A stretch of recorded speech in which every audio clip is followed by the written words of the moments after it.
Soyez prêts. Ce mot d'ordre des scouts britanniques résonne aux oreilles des Européens avec le Brexit. L'Union européenne a publié ces mesures en cas de départ du Royaume-Uni sans accord. Elle prévoit de nouveaux contrôles à la frontière avec pour conséquence des retards de livraison et le blocage des camions de marchandises britanniques, comme nous l'explique cet analyste. Si vous conduisez un camion et que vous êtes un conducteur français et que vous vous rendez habituellement au Royaume-Uni, ce n'est pas clair si les normes de sécurité vont s'appliquer ou non. L'Union européenne s'efforce d'apporter des éclaircissements à ce sujet.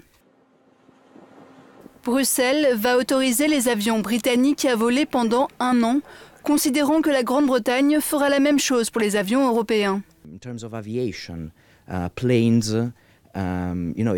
S'il n'y a pas de règles réciproques dans le secteur de l'aviation, les avions ne seraient pas autorisés à voler vers le Royaume-Uni à partir de celui-ci. Et encore une fois, l'Union va reconnaître pendant une courte période qu'il existe une sorte d'équivalence dans les règles de sécurité et permettre aux avions de continuer à voler. Sur le plan financier, les frais bancaires liés aux cartes de crédit et de débit devraient augmenter. Le bloc européen reconnaîtra cependant pendant 1 an les chambres de compensation britanniques pour les produits financiers dérivés. Quant aux citoyens britanniques, ils seront autorisés à rester et à travailler dans l'Union après le 29 mars.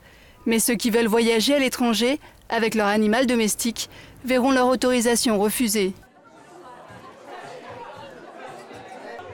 La Commission européenne veut cependant éviter ce scénario catastrophe.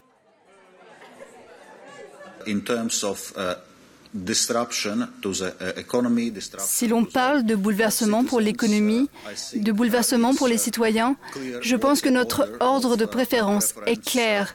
Rester, c'est mieux que partir. Avoir un accord, c'est mieux que de ne pas en avoir. À 100 jours du Brexit, la perspective d'un no deal prend corps, alors que certains continuent de prêcher pour un nouveau référendum.